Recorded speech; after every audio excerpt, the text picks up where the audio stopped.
When we were hurt, how could we get better and get back on the court faster? And then when we were healthy, how could we stay healthy and stay on the court longer? You're listening to Customer Growth Sessions, presented by Intergrowth, where we talk through strategies to help up-and-coming e-commerce businesses bring in more customers. I'm your host, Pat Ahern. Let's jump in. All right, listeners, welcome back to the latest episode of Customer Growth Sessions.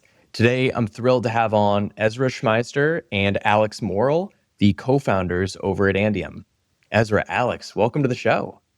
It's great to be here. Thanks, Pat. Excited to have you guys on today. Can you start out by giving us an overview? What is Andiem? Sure. So Andiem, we're building an injury-free future for sports and making gear to enhance natural movement and prevent the most common injuries. We started with basketball and the most common athletic injury in the world, which is ankle sprains, something that is affecting millions of people and athletes alike, but also was a deep issue for Ezra and myself. Tell me more. How did you guys end up meeting, and how did you get started? So we met playing basketball in college, and that was the first thing that really brought us together. Just liked each other's playing styles, the way that we handled ourselves on the court.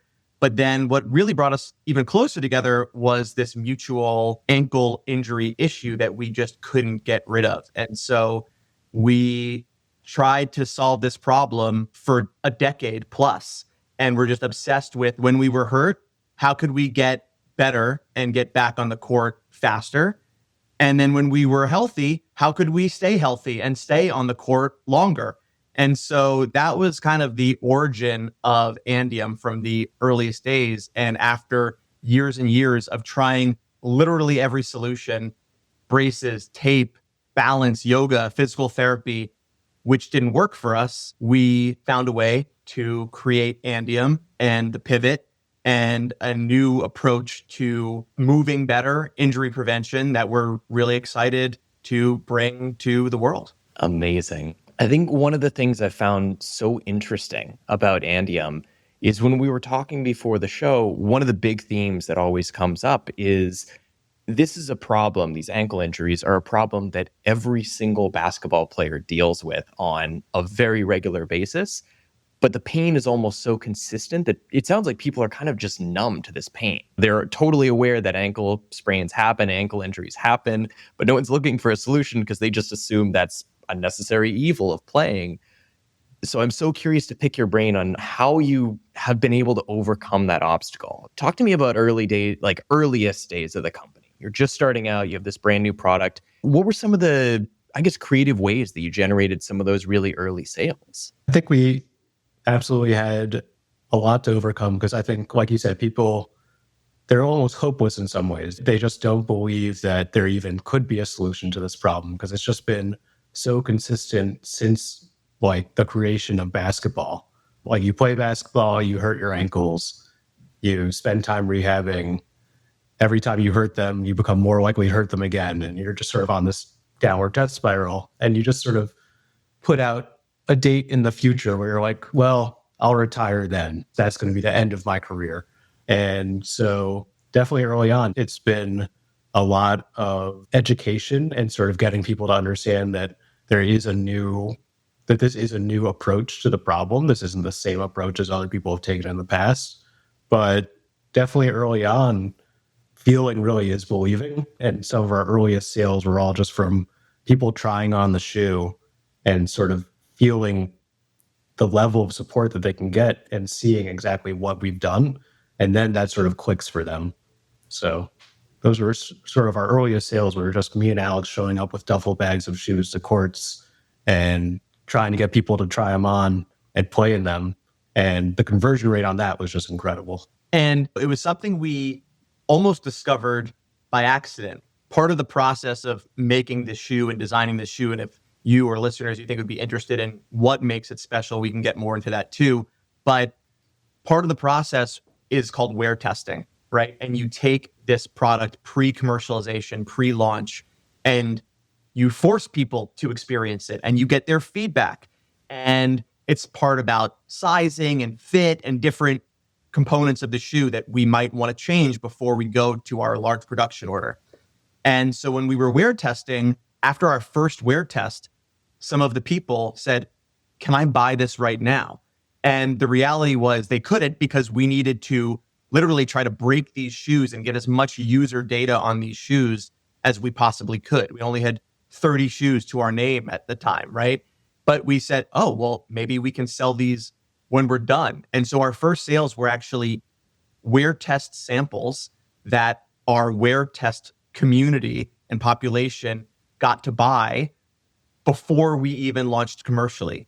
And so that gave us the idea of, oh my God, this feeling is believing experience is so powerful. And then months later, after we went to production and launched, we always were, oh, how can we replicate that? How can we bring that wear test experience to a commercialized version of the product? And I was going to say, Alex, just because wear testing it's not a concept that I know anything about. How do you go about approaching that process of getting, it sounds like it was maybe 30 people to test your products. Are there certain platforms that you found really effective for this? For sure. One thing is, considering Ezra and I met playing basketball, and basketball has always been a huge part of our life, we have a large community of friends and people that we just know from basketball that we could tap into.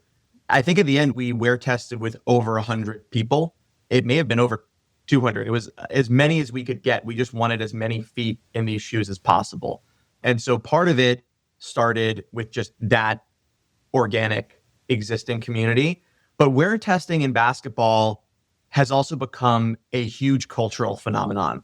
And one of the biggest basketball review websites is called Wear Testers, right? So just give you an idea of how popular it's become. In most cases, the people who get to wear test are somewhat celebrity, media, people who have connections in the industry. And so a lot of people are on the outside looking in. And one of the ways that we got people into the gyms, one is we're offering them a free pickup game, right? Which in a nice location, people are excited about that. But then on top of that, oh, now you get to be on the inside looking out. And we gave everyday basketball players an opportunity to get a wear test. And people loved that experience. It was a really cool experience for a lot of people. And then they gave us really valuable feedback on where is the product today? Where do they want to see it go? And most importantly was, I want to buy this already. And it's not even a finished product. That's such an amazing sign. So from there, one of the things that I found really fascinating is how you guys have approached I'm going to say the broad topic of validation. And the way that you've described it to me is you've really looked at it as there being three big pillars of validation that you need to work out for the business and that you're really actively focused on. Can you tell us a little more about those three pillars? Yeah, absolutely. I think we found that as we're trying to get people to sort of get over the hump to buy a product from a brand that they've never heard of in a category that has an extremely dominant player and claiming to do something that seems maybe impossible. Yeah, we need a lot of validation. And so, like you're saying, like those three pillars, we're looking at sort of expert validation and then social proof, and then finally like endorsements, ambassadors. So the experts for us, that's the medical side. So that was actually one of the first things we did was go and try to build a really strong medical board before we even had a product so that they would be involved from the earliest steps so that when we got to market, we could say this is a truly medically backed product. Once we were in the market, then it's a lot of social proof. So early on for us, that was just going to runs and getting people to try it, have a few people there buy it and just be present in that community. We actually even put a referral code QR on every shoe. So that is like a unique code that is your own personal sharing code. So the give 25, get 25 is just that QR on your shoe. And also early social media endorsements, just getting people with smaller followings on board to sort of promote the product. And then finally, the highest level is endorsements. So we had people overseas players wearing it. And now we're even trying to break into the NBA, which is sort of that next big level for us. But yeah, I mean, credit where credit's due. A lot of that was Alex making amazing connections. So I'll let him speak to sort of how he did that. It was a really interesting journey, and maybe not, we had some unexpected discoveries along the way. So the first one, I would say, you always hear in business development and networking, you want the warm introduction, get the warm introduction. And warm introductions are fantastic. But what we found with the experts, it wasn't working for us. We had a lot of second degree connections to potential medical advisors that we were really excited to meet with. And we got a ton of first meetings, but then we weren't getting the involvement. And what we realized was these orthopedic surgeons and doctors are taking these calls as a favor to their friend, right? And they're not that interested in what we're doing. And so then we said, okay, we need to find the people that are really interested in what we're doing. And honestly, we just did a lot of cold outbound outreach. And we were on finding emails where we could, LinkedIn, and we found our first medical advisor that way, who is a orthopedic surgeon, foot and ankle, triple certified, all of that, at one of the leading orthopedic hospitals in the nation. And he was really interested in getting to the root cause of the injury and preventing it, and thought that footwear was kind of a no-brainer, and wondered why no one had reached out to him about this before. And so that was fantastic. And then he connected us with a good friend, someone that he trained with, who also an orthopedic surgeon and had done some entrepreneurial work himself. And that was where our medical board started. And then having them on board already, that led to some of the others. And then it foreshadowed a shift in the model from outbound to inbound, which is mirrored in some of our other areas of both the social proof and the professional athletes, where the last medical advisor to join our team actually came on post-launch, and he bought our shoes for one of his sons. They're a basketball family. He played in college. His kids are aspiring to play in college as well. And his son had a broken foot, and he bought the shoes, took his son out of the boot, put him into our shoes, and then started emailing us contact form on the website, just saying, can I please talk to the owners? This is incredible. I want to get involved. And so he joined the team later, but we were so honored by that experience, and that it went from us, trying to find people who are interested, to them actually self-selecting and reaching out to us. And that's been something that we've seen consistently kind of on the three pillars that you mentioned. Amazon is the ultimate double-edged sword when it comes to generating sales. It's an incredible source of revenue for e-com brands, but become too successful and you risk Amazon creating the Amazon Basics version of your product and taking away all your sales. We see it happen all the time, and that's why we help businesses to build a second customer acquisition machine before they lose their Amazon sales. Interested in hearing more? Reach out to us at intergrowth.com/CGS to book a complimentary strategy session with our team. Once again, that's intergrowth.com/CGS. All right, back to the show. Yeah, I think we saw that on the social proof side as well, right? We brought in social media ambassadors who maybe we were hoping would be a higher level to start, but they started putting out videos endorsing the products, and then other people would be like, oh, I could do that better. I have a bigger following. Why are they reaching out to me? So then we would start getting inbound that way as well. I think something that we found consistently is your first deal with anyone is not good. They're taking a big risk on you too. And it's not necessarily you're going to believe that you should be getting a better deal to start, but your first deal is not going to necessarily be where you want it to be. And you got to get your foot in the door. And then from there, you can start getting inbound. You can start selling where you want to be. But at the start, you're going to have to give people a discount. And I love what you guys were saying there, because so much of what I'm hearing is outbound was really the tool to build up that initial momentum. And now you guys are, call it the past couple of months, have been in this stage where now that momentum has really been built up, and now you're getting people that are reaching out to you to continue that momentum. So I want to dive deeper into how you got that first medical advisor, that first social media, micro influencer, let's say. Alex, you had mentioned going to LinkedIn, using email discovery tools. I think a lot of that can be overwhelming to listeners who have maybe never gone through that experience. So can you get more granular? What email discovery tool did you use to find, let's say, the first 100 emails that you reached out to? Pat, it's a little embarrassing, but this was extremely manual process. I mean, this was done 4 years ago. This was pre-launch. There weren't as many widely spread AI tools. I mean, I think it would look a lot easier today. And so to the listeners out there that may feel overwhelmed, moral of the story is don't be. If we did it essentially manually, I think it should be a lot easier and a lot faster today. And I think for me, the mindset shift was just, okay, I thought a qualified introduction came through a referral, but now I'm repositioning a qualified conversation to be one that someone really truly opts into and doesn't feel pressured to opt into.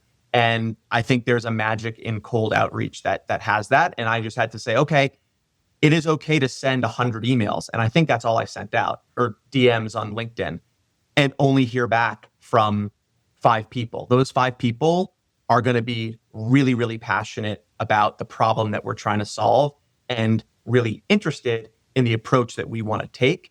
And they're comfortable being involved at a pre-product stage in the company. And that is the trifecta that we needed to move forward. So that was the start. And then I think part of the consistent theme here is once you have that first partner, then the second and third and fourth become a lot easier. And there's a lot more of that trust.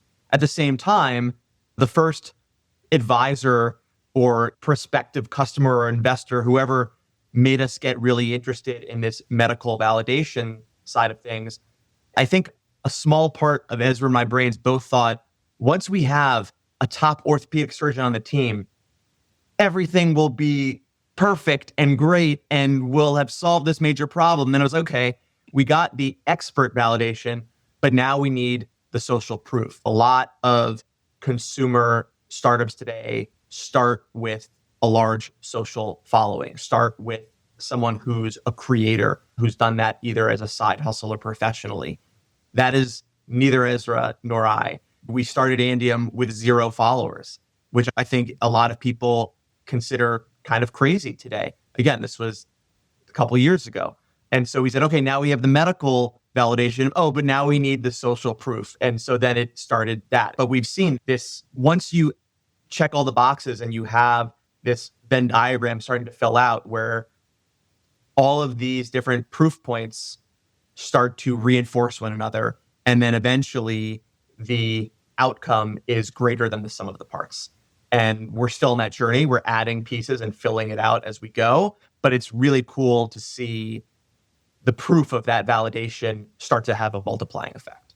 In building upon what you were saying, my assumption, hearing the medical validation side of things and the cold outreach there, my assumption is you took a really similar approach with the social side of things. First, is that the case? 2, how did you go about finding these micro influencers that you felt would be a really good fit to reach out to first? We can answer that a couple of ways because it's evolved a little bit over time. But the first outreach was, 100% the same way. And we've had some interns pull together lists of basketball players, creators, different people that we felt spoke to our audience. We haven't talked that much about who our target customer is, but really it's the adult athlete. We feel that the adult athlete, for now basketball players 25 and older, are kind of ignored in the marketplace. And they're the ones who are really, really worried about injuries because they have jobs, they have families. The opportunity cost of sitting on the couch with a 2nd-degree ankle sprain is getting bigger and bigger. And so we looked for people that we assumed would have an audience like that, and people that had an audience of basketball players. So we looked at a mix of players, trainers, coaches, and creators that we felt had a message that would resonate. And initially it was, hey, this is what we're building. We're getting ready to launch. We'd love to send you a pair of shoes when we're ready. We didn't even have shoes yet, right? would you be interested? And initially, our first batch of shoes, we were air shipping. It was really expensive. And we actually had calls with all of those early brand partners. And so we would have a 30-minute call, get to know each other, say, hey, this is the reality of where we're at. This is what a deal would look like. A lot of these deals may not look like what you're used to with other brands. That's the reality of where we are. But there's upside of getting involved from day one. Are you interested? And some people weren't, and some people were. And those were our first brand partners. Once those were out there, and once our social following, which is still extremely small, but is still a lot bigger than it initially was, then we had people reaching out to us and saying, hey, I would love to get involved, love what you're doing. Can we talk? And that makes our lives obviously a lot easier, but we still do try to validate and kind of have a short conversation when it comes to kind of shoe partnerships and things like that. But we've also now launched our second product, which are performance insoles. They are something that we included in our shoes off the bat because we just felt part of the ingredients of making a premium high quality performance shoe should be a premium high quality insole. And you shouldn't demand that customers go out and buy their shoe and then go buy their insole separately. And so we put that in from day one, got amazing feedback on it, and customers were asking for more of them. And so that led us to create this second standalone product. And now that's something that is a lot easier. We have more of them in inventory and they're lower cost. We can send those out as a kind of trial run and say, hey, do you like this? Because the shoe's going to feel like this as well. Do we like to work with each other? Are we comfortable with this kind of partnership? And that can be a little bit faster of a first step before we get to a second step being the shoes. And it's also broader because the shoes, some, especially younger potential partners, they may be on a college team that has a existing brand relationship and they are precluded from wearing our shoes, which we think is a problem. And we kind of think will change in the next 2 to 4 years. But for now, we can still partner with them on the insoles and give them a little bit more of a performance boost than they would otherwise get. And that's a way that we now can start the relationship with them and don't need to invest as much time to validate because it's an easier gift to get the conversation started. So Alex, that's brilliant. I'm so curious, with these influencers that you've partnered with, how have you guys structured, call it that like commission structure for them partnering with you? For the one part, there is kind of a couple, it's also evolved over time. So we started with product and our shoes are a premium product. They retail for $250. So we've always felt that is a part of the compensation structure, whereas other creator partnerships, ambassadors may be really receiving a lower ticket item. We also do a commission affiliate-based revenue share that, because it's a high ticket item, can lead up to basically it's 10% of the sale goes to the ambassador, and while also giving a discount to the customer. For the early days, for bigger name partners, we even put in some potential equity bonuses. Nothing crazy, but still, it was like, hey, you're helping us build this company. You deserve some skin in the game if you are delivering on helping us hit key milestones. And then now we've migrated more to a product commission and a pay by performance model that has seemed to resonate with new partners, where it's, hey, we'll give you a cash compensation on top of the commission for a video that kind of hits your minimum. We want to be fair here. So like your minimum performance. But then if you exceed that, and if you make something that really resonates with your audience and does well, then you'll get more serious cash compensation. Really what we're trying to do is find people that really believe in the products that we have, because they are truly differentiated and add a lot of value to the user.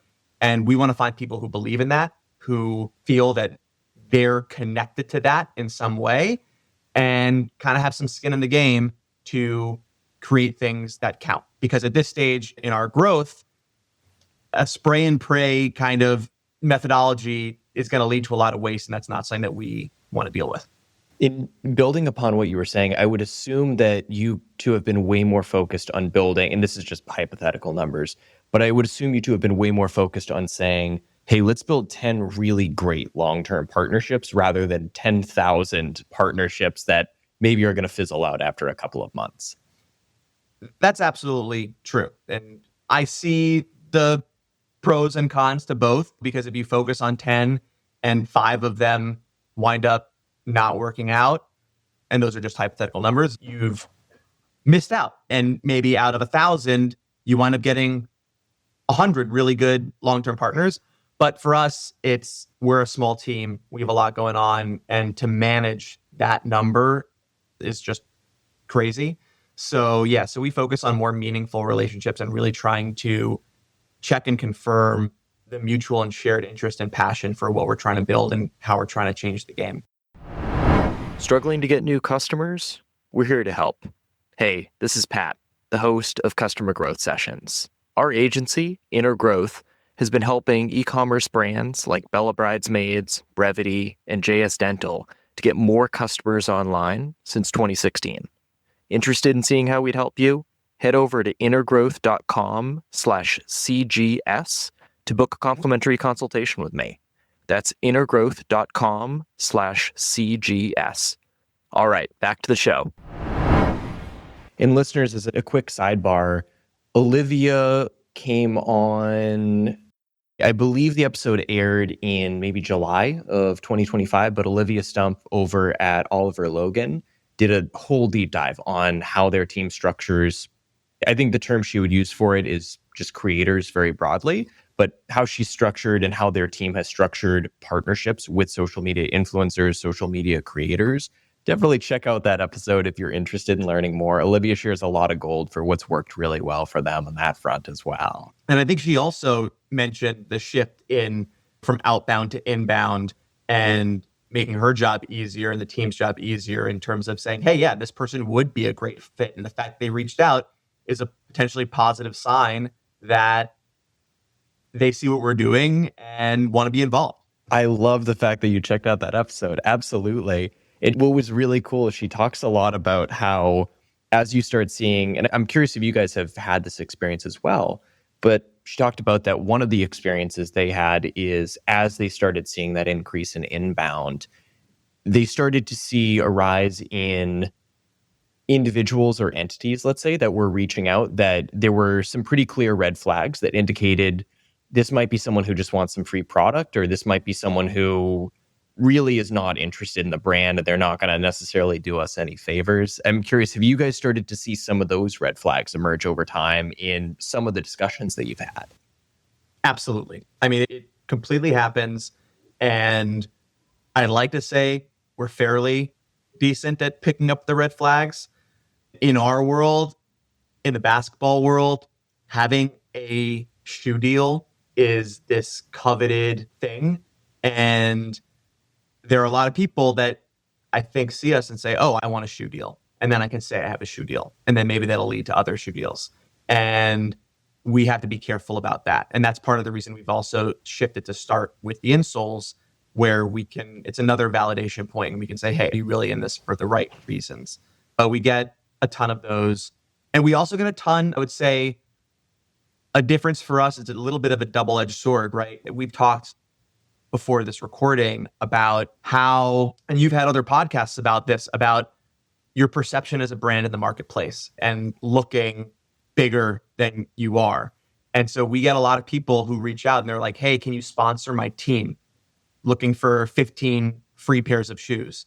And we'd love to do that. We'd love to support teams across the country and help prevent ankle injuries across the country for athletes of all levels. Believe me. But that's just not a reality for us right now. And so in my mind, it's both good and bad, right? I think we have a nice balance of projecting the realities of being a startup sneaker brand while also looking very legit and tackling a real problem and being a patented, medically backed solution for a problem that a lot of basketball players face. So it's a double-edged sword, but I will say one of the red flags is if you're asking for that, I feel like you maybe watched one video, but you didn't see two. You didn't really get into who we are and what we're doing and where we're trying to go and where we're at right now. And listeners, one little trick that I guess I would say I've discovered coincidentally over time, for our company name, we have like the registered trademark that'll pop up in all of our social profiles. Really good indicator that someone did not do their homework and is just mass blasting you is if you add something like that, whether it's like the registered trademark, whether you have like some sort of like emoji in your company name on those profiles. If you ever see any of those like little emojis, favicons, you name it, popping up in a message, like a cold outreach message, that person is definitely mass blasting you. I'd say ignore that message. It's probably not going to have a lot of legitimacy behind it. Love that. We could look into that. Well, amazing, guys. The last big theme I wanted to hit on, we touched on two of the three pillars. So I wanted to talk about the professional athlete or even just like the higher performing athlete as that third validation element. One of the things you shared at the top is, if I remember correctly, I believe you said you've been starting to like partner with overseas players, whether that be like in Europe, Asia, but tell me a little more. Like, how have you started to find those potential opportunities and what does the process look like from there? So with the professional players, it mirrors a lot of the themes we've already covered with a shift from outbound to inbound. There's definitely been product seeding. We've also been able to, from our earliest wear tests, one of our wear tests was all pro and college players. I mean, we said we need to get this feedback pre-launch and had some amazing insights from them as well that led to our ultimate commercial product. And so we built those relationships early, and it's been a little bit of a network effect of introductions, hearing about the shoe, seeing tagged videos, seeing in their own videos. And we've also built relationships in the industry of basketball, whether it's trainers, coaches, the NBA Player Association, other communities of basketball players, centrally in New York, but a couple out of New York as well. And that's all led to different pro players finding us or us being told, hey, you need to reach out to this person. They would really love what you're doing.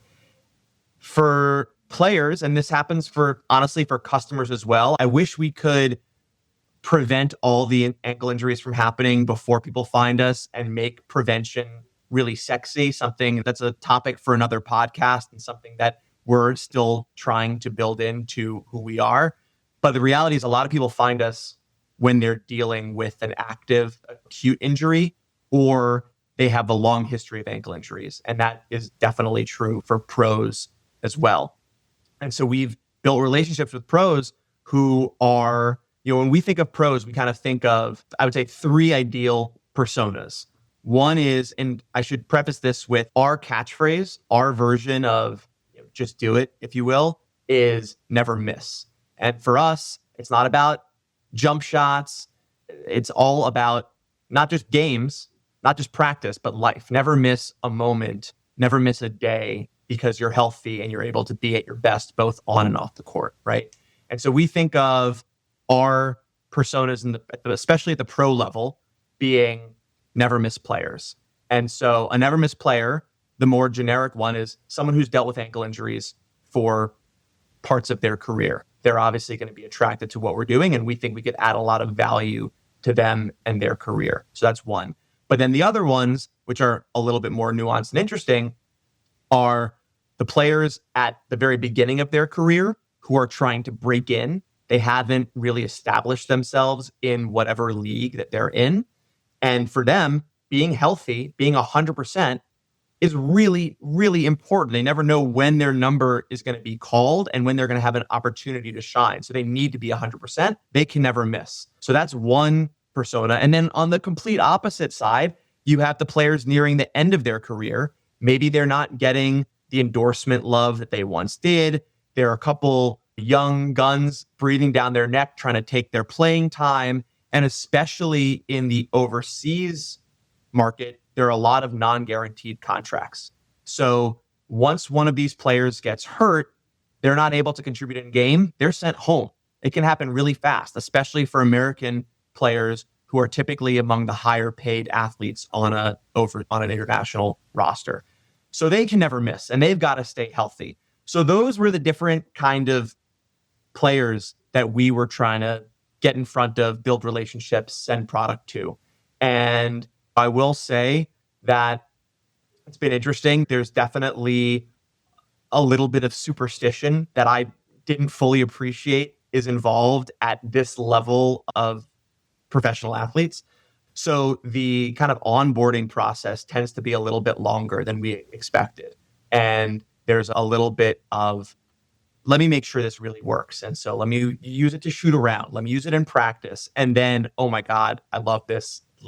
Let's get involved. And so we've had a mix. We've had a mix and of both the never miss at the end of the career, the beginning of the career. We've had people use the shoes exclusively for practice. We've had people use the shoes for both practice and game. And we've structured the deals kind of similarly to our early ambassadors, but at a higher level, depending on who the professional athlete is. And in some cases, they've even joined the team as an investor. And so we brought on our first professional athlete investor, which we're really humbled and excited and honored by. And yeah, that's kind of been the approach. So it's similar to the ambassadors, but it's higher stakes. It's a little bit more focused. The introductions and context, I would say, is more important there to break into that trusted circle, get through some of the superstition that might be there. And yeah, that's how we've done it so far. I think the recurrent theme for us has been that this is all a feedback loop, right? This is all planting seeds that will sprout a year from now.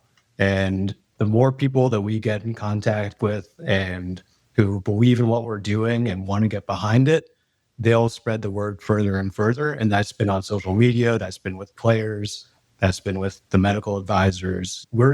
We came in with no connections in shoes, no connections in the medical community, no connections in basketball.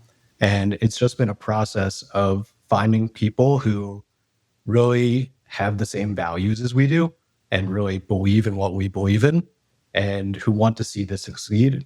And that just continues to pay dividends down the line.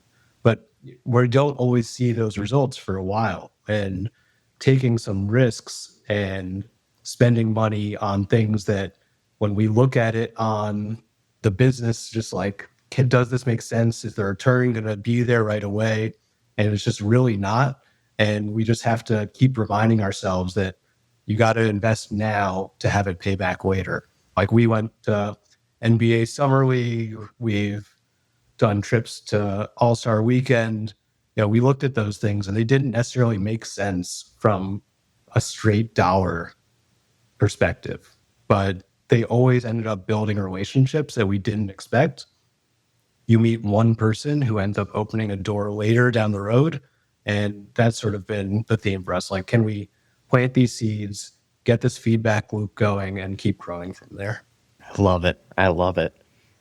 Well, Ezra, Alex, for maybe any listeners who, are avid basketball players, they've been dealing with ankle injuries, where can they go to buy their first pair of Andiems? Yeah, check us out online. Our website is andiemup.com. That's ANDIEMUP. And our Instagram, if you want to check out some videos of Ezra and I trying to sprain our ankles or customers having ankle-saving moments, it's Andiem Up on Instagram. Brilliant. Well, once again, listeners, this is Ezra Smyser and Alex Morel, the co-founders over at Andiem. Alex, Ezra, thank you guys for coming on today. Thanks for having us, Pat. This was great. Yeah, it was a lot of fun. Thank you. Thanks for tuning in to Customer Growth Sessions.